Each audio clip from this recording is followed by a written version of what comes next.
Hayır minöz açık balalı. Spor çağına köp dinlegen balalı. Kısa sizlerge geldi beklem oğuzlara kadar. Ana bunlar dedi tuğan urug'undan özü azır. Anam Batken çasından gelgenlerden 15.000 so'm, 9.000 so'm. Жалпы 34.000 so'm akçalay priz toktoldu.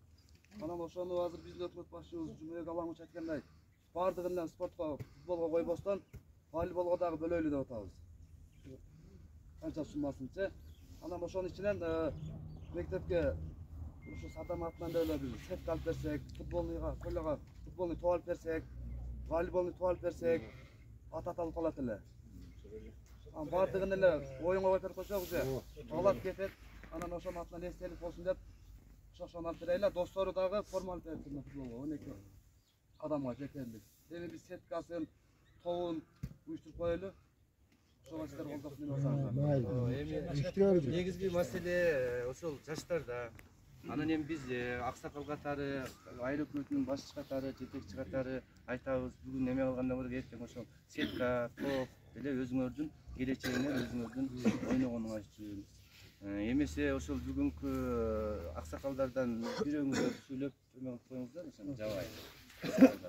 Эми жалаң эле жаштар сүйлөдү. Эмеке сүйлөп коюңуздар. Майлы анда тугандар эми караң калгыр баланын гана жаш өлүп калган жери болду. Насип экен. Ошо баланын калган өмүрүнө мына тууган урук эл журт эстеп жүрсүн деп мондай ишаралар болуп атат. Рахмат. Мындан ары ошол баланын элесин дайым ошол жерден эстеп жүрө айнанайын. Мына ошол баланын жасаган эмгектери бардык жашоосундагы нерселер эскерилип айтылды. Мындан ары эми ошол баланын артык айрымдуу болуп калган эл журт болсун. Ушундай иш-чаралар боло берсин. Ошого эми частан келген балдар мындан ары да ушул Сардарбекти эстеп ушундай спорт иш-чаралар болгондо атайын көңүл бөлүп койгулайын энди. Мындан каласа ошо балдардай болуп патриоттук сезимде ошо элибиздин балдары ойноп күлүп тынч аман жүрүшсүн, эл журт тынч болсун. Вакыттын тардыгына байланыштуу сууктар болуп атат. Эмебизди жабык деп жарыялайбыз. Анан мен бир сунуш кылат элем. Аксакалдар дагы аныякта бир эмеси бар экен. Сиздер бара берсеңиздер болот. Биз жаштар, мугалимдер кирип аяк теме кылып коелу. Сиздерди кармабайын. Эми ал жерде маалыматтардын баары айтылды. Башка нерсе болду. Анан өзүбүздүн майрамдык иш-чарабыз бар. Мен эми сунушум сиздерге капа болбойбуз. Сиздер машиналар турат. Анаяка бир жерге барып келиш керек эле. Биз өзүбүз мыймандар менен эме кылып, ал жерде мектепти дагы ачып, анан иш-чарадан күтөбүз сиздерди.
Çegaramdı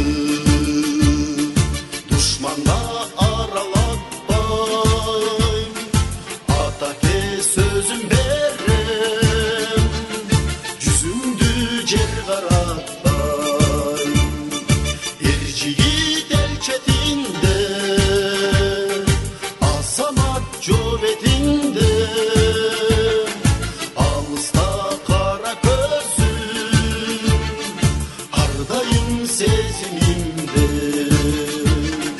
Ercigi del çetinde Asama cövetinde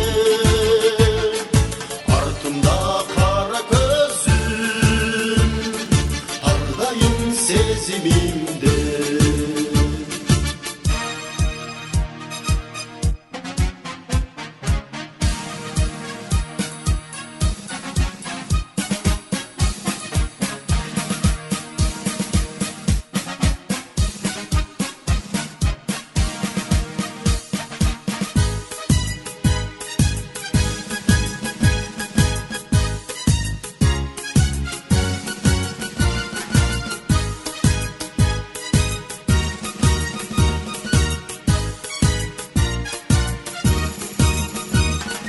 Kırgızın kutmanelim Beşten bütkön jerim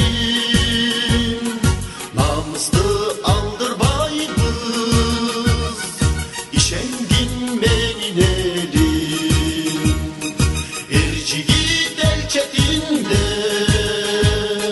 Azamat cövetinde Alısta kırgız elim Hardayım cüröbümde Ercigi del çetinde Azamat cövetinde Alısta kırgız elim Hardayım cüröbümde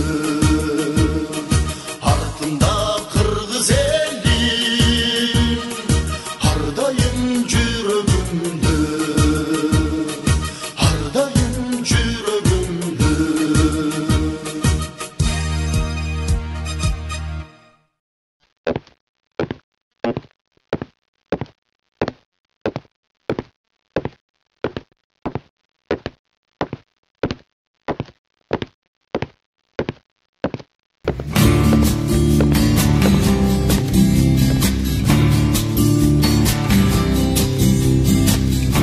И вот стою я на плацу В парадной форме, навсегда покинув строй И чуть не слезы по лицу Сегодня к матери, отцу Солдат уходит домой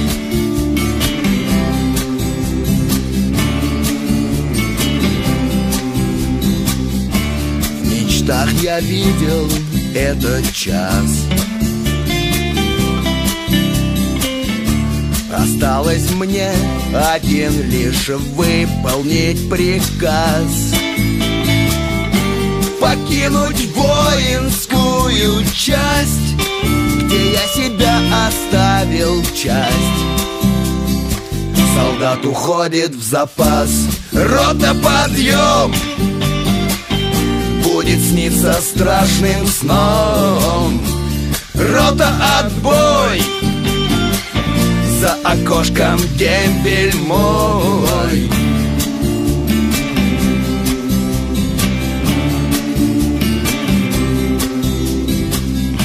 Я слать не буду телеграмм И в кассе воинской мне выдадут билет Войду, скажу лишь здравствуй, мам Отец, налей нам по 100 грамм Ведь не прошло и 2 лет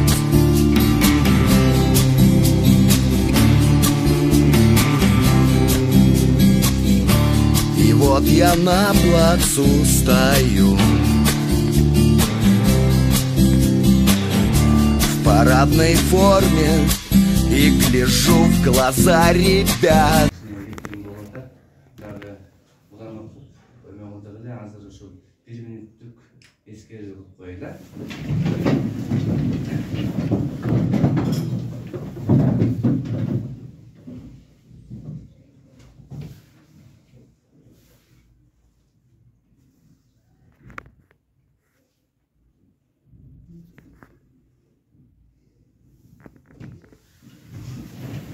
атайын Баткен обласындағы номер 20-22 аскер комиссариатында Сардарбек уулу служба кылып, баягы турмуш экен, насып экен кайтыш болгон экен. Бул бала ошол жерде аябай өзүнүн патриоттук сезимдерин көрсөтүп, спорт жагынан өтө жогорку деңгээлде бааланып, анан ошонун натыйжасында ошол аскер комиссариатында, аскер бөлүмүндө кызмат кылган эмелердин, командирлердин тарабынан сунуш түшүп, ушул бала бизде бир жакшы кызмат кылды эле, келечекте кыргыздын жигиттери ошондой патриот болсо, ушундай эр жигит болсо, өзүнүн мекенин сүйсө, биз деле баардык эле эр жигит мекенин сүйөбүз, ошо биздин Баткендин эң алдыңкы патриот жигиттерине эле деп өздөрү сунуш кылышып, ушундай жакшы кызмат кылды эле.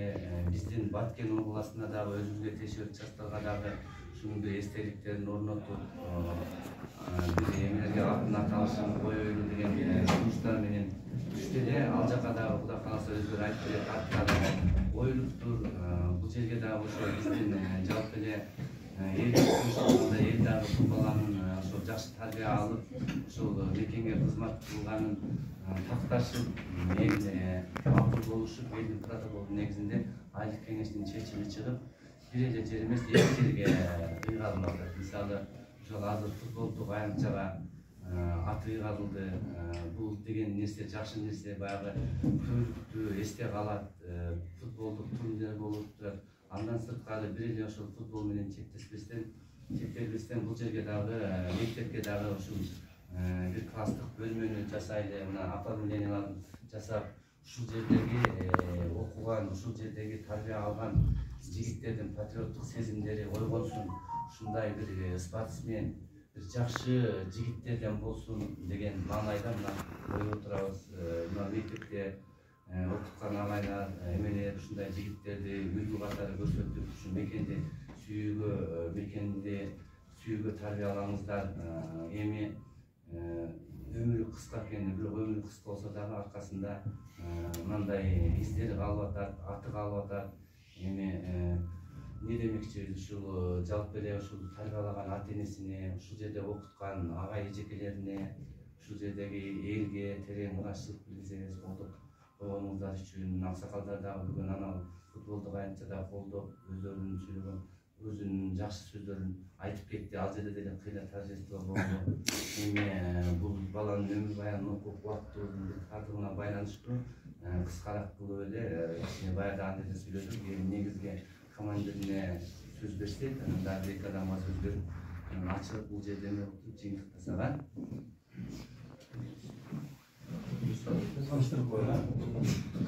Баткен облусундагы 20-22 аскер бөлүгүнүн командиринин орун басары майор Маткасымов Альберт Медербековичке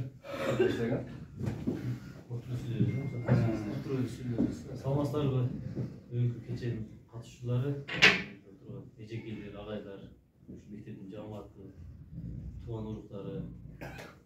Биринчиден ушул иш-чараны уюштуруп, ушул иш-чарага макул болуп, көп нерсесин колдоп келген айыл өкмөткө, бул жерде жамаатка, мектептин жамаатына, баардыгыңыздарга, САКага, журт туугандарына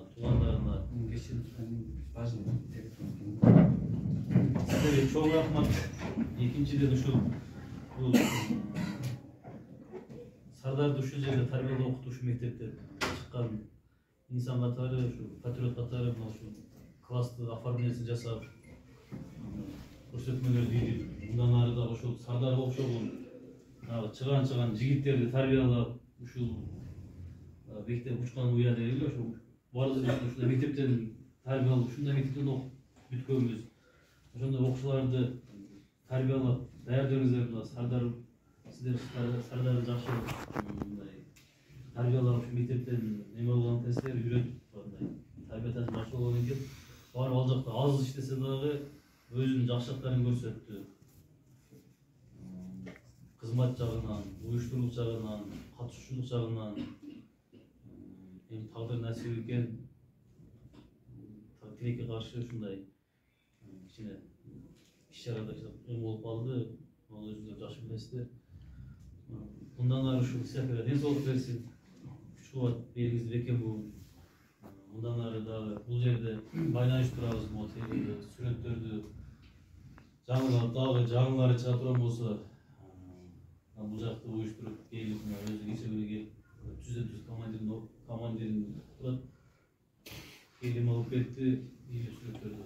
Бизде дагы өзгөлөр болуп турбуз, аларды дагы жаңылап бул жердеги, ушу жердеги аскерге чейин даярдык агай менен директор, өзүнүн агасы Санжар ушу жерде кызматтаган, Санжар менен байланышып, эми ушу менен жана тияка Коляда дагы айтып өттүк. Сардардын элеси унутулбайт. Бул ушундай эле мектеп Аксайда, Баткенде дагы ошол өзү кызмат кылган жерде Аксай айылындагы мектепте дагы ушундай бир классты берип, директорлор ал жерде кеңеш берип, ал жерге дагы ушундай сүрөттөр илинип, Сардардын сүрөтү илинип, ушундай жасалгалар жасалып, ал жерде ушундай сиздерге жаңы мектепке болубузду ал жерге дагы илинди, жаш шегара ачылып классы деп аскерчен дагы жаштарга бул болуп аткан нерсе ушу мындан ары дагы ушундай үлгү болсун. Сардардын алты калып, ушундай мына акаңарды көрдүңөр, ушундай болсо патриот болгула, мекендер үчүн ант турдук, ант айтылат. Ханым да кабыл жарымына айууга даярмын деп ант айтты. Мен ойлойм, Сардар өзүнүн антына турду. Ошо мындан ары жакшылыктар болсун, мындан ары жакшылыктарына келели. Ушу эскерүү күндөрүндө Сардарны жалып жогоруда айтып, айкында айтып, аскалдарым айтты. Ийгиликтер болсун. Мектебиңиздерден ушундай чыган инсандар чыгарып жибериңиздер. Мектебиңиздер алдыңкы мектептерден болсун. Мектептерден көп инсандар чыксын, депутаттар чыксын, министрлер чыксын. Болуп келсе президент болсун, ушу мектептерде окуп, кийин айтып, ушу мектепте мен окуганмын, ушу мектепти бүтүргөм, биз айтып, ушу жерде көргөнбүз, барганбыз деп сыймыктанган мектептерден болсун. Класстан жакшы чыган Сардарга окшогон жигиттер чыксын. Ата мекен үчүн деп, өзүнүн жүрөгүндө отун күйгүзүп, кызмат кылган ата мекен үчүн деп, Сардарга окшогон инсандар чыксын. Колдоп болуп бергениңиздерге. Майор Сүйүнбек уулу Абайга. Саламатсыздарбы дагы жолу. Жана айтылып кеткендей, жогоруда айтылган сөздөрдүн баарына кошулабыз. Ушул ар бир айтылган жакшы тилектешке биз дагы тилектешпиз. Ар бир нерсе жакшы ниет кылып койсо эле бул ишке ашыра турган нерсе дегендей. Ошо бул жака келип атканда да ниет кылып кой делек. Ушу айылдан, ушул мектептен, ушул жерде окуган окуучулардан ичинен мекенге кызмат кылган, Кыргызстандын бир бурчун өрү көтөргөн чыган аскер адамдары, чыган генералдар, чыган врачтар, башкалар ушул жерден чыксын деп. Ошону биздин өзүбүздүн тармак болгон үчүн именно военный сферасыны аралашып, агай менен, эжеке менен байрашып эме турабыз. Окуу куралдары демекчи, именно окуу куралдар аскерге чейинки даярдык боюнча негизи эле Кыргызстан боюнча ар жерде аралашып, бирок ошолор боюнча биз көбүрөөк басым жасап ошол нерсени аракет кылган эме болобуз. Почему? Потому что себеби бул окуучулардын алган билими мектепте ал башка билим да. Ошон үчүн эжелер, агайлар, жалпы мугалимдерге силерге аябай терең ыраазычылык айтмакчымын. Неге дегенде ошондой Сардардай патриот, Сардардай жүрөгүндө жалыны бар, аркага кайтпаган, тайманбас балдарды тарбиялап ушу мектептен өстүрүп, ушу жерден билим бергениңиздерге мен ойлойм дагы бул ушул себеп болуп Сардардын артынан дагы көптөгөн аскер адамдары, көптөгөн военныйлар чыгып, ошол Сардардын жолун жолдогон балдар көп чыгат деп мен буга терең ишенем. Рахмат. Депутаты Төрағанын орын басары капитан Махмуд Айга. Оңастарбы?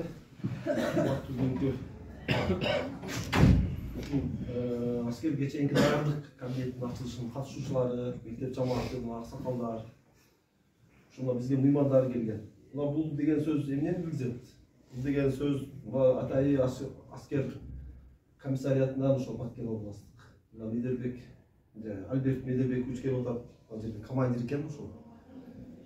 Бул деген мына биздин азыр мамлекетибизде 2 жыл мурун болгон коопсуздукту эл жигит эл четинде дейт. Коопсуздукту өтө мындай кармап алсак болбойт деген өзгөчө мамлекеттик саясаттын чоң немеде көңүл бурганда да булчу. Бул деген сөз мындай жөн эле айтып койгон менен бул бир күн сөз эле болуп калышы мүмкүн. Бул көп балдарга тарбия берет. Мындай кылып кабинеттерде атасыздар. Ушу балдар дагы ушу кирип бу жерде 500 бала окуса, ошо 500 бала кирип окуйт ушул жерде. Эмнеге мына деп. Мына залдарга немелерди орнотупсуздар баягыдай. Куралдардын немелеринчи. Биз кыргыз өзү воинственный калп болобуз мындайчы. Анан сиздер да мындай демирге көтөрүп атасыздар. Сиздерге рахмат ушундай. Өзү материалдык техникалык база аскерге чейинки даярдык боюнча. Мамлекет боюнча эле биз алар башка райондорду билбейт, ал район боюнча эле начар. Сиздер ушундай бир баягы куралдардын макеттерин берсеңиздер, ушундай жетекчилигиңизге жогорку жакка жазып, башка бир формалар берсеңиздер, бир конкурстарды өткөрсөк, окуучулар дагы ушул армияга барышаң эле ушундай патриоттук сезимдери көтөрүлөт эле да. Аябай жакшы демилүү көрүп, сиздерге рахмат ушундай. Эме кылсаңыздар, ар кандай конкурстарды уюштуруп турсаңыздар, биздерге балдарга ушул патриоттук сезимге тарбия берүүгө жардам болмок эле да. Бул рахмат, бул жагынан аябай сүйүнүп турабыз. Анан ошондой эле мынау маселе боюнча биздин элдик чогулуш болгон андай кичи каракол айыл боюнчачы. Ошол боюнча биздин кесиптештер ушу айылдык кеңештин өкмөттүн сунушу менен жумуш менен ушундай беребиз дегенде биз кош колдоо эле колдодук. Биз эл эмне десе ошону аткарууга биз милдеттүүбүз. Элдик чогулуштун протоколунун негизинде. Ошондой кылып анан мына ушул кабинетти жасап берип атасыздар. Жакшы. Бул эми мындай да эмчи. Бул жасаганда эле бул аябай көп неме болот. Мектепке жасаганда бул жерде канчалыган окуучулар окуйт. Бул жасаганыңыздар бул бир 10 жыл турат булчу. 10 жылда ар бир мына эшикти мисалы бир окуучу 100 жолу ачып берет. Боздо. 500 окуучу болсо күндө 4 жолу чыкса, ол жолу ошол сырткы эшикте. Эсептеп коюңуздар, ошо кирип чыгып бул жерде өтө бул билимге көңүл бурушубуз керек. Ошол динде деле ошондой айтылат. Ушул жерде биздин балдар ушундай патриот болсун. Жакшы ушундай балдарыбыздын дагы жаткан өзүнүн окуучу эле ушундай балдар дагы көп балдарыбыз бар, алар да элге кызмат кыла берсин. Рахмат көңүлүңүздөр үчүн сизге.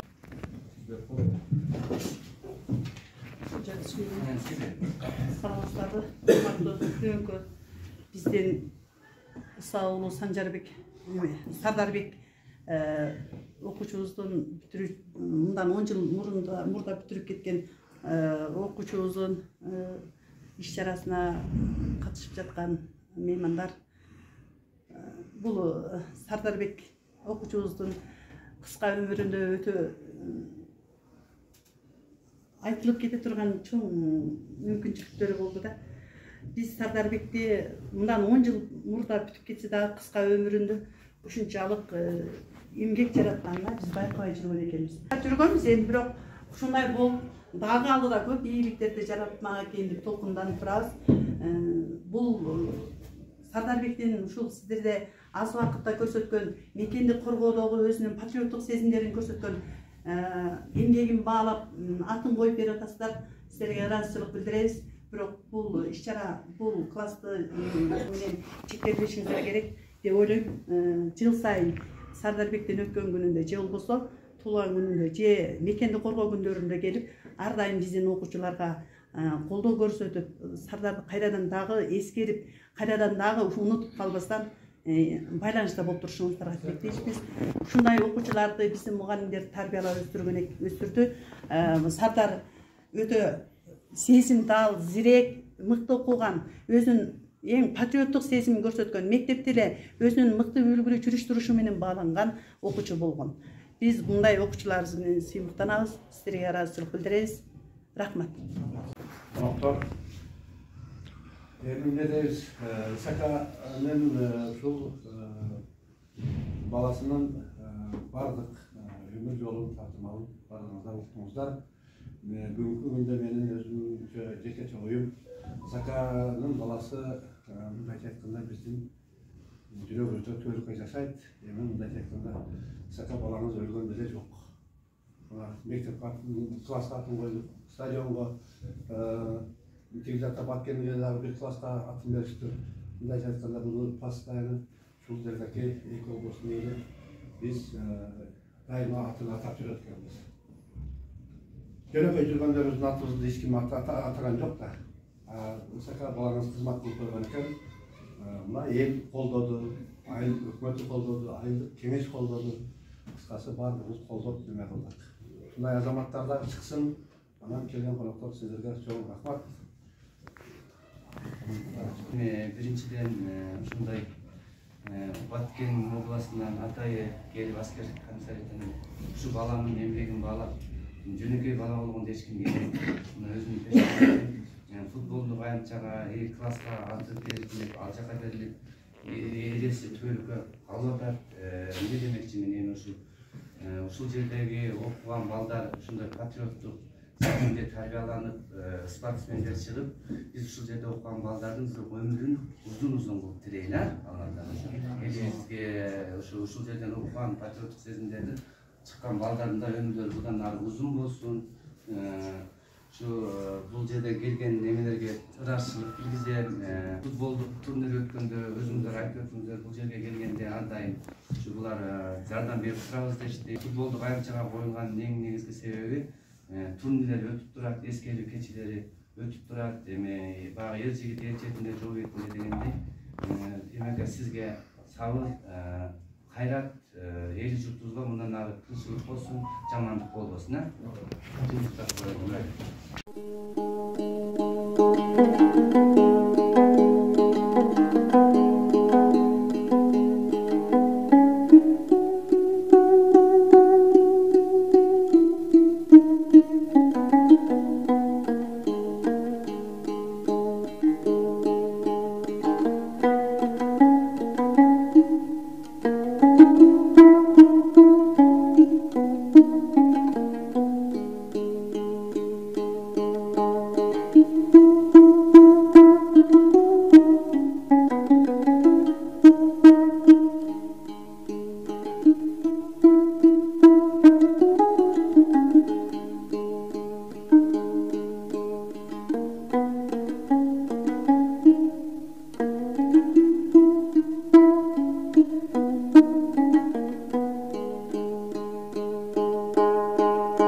айтып түнөгүмө оорубай колаңдан со жүргөнүмдө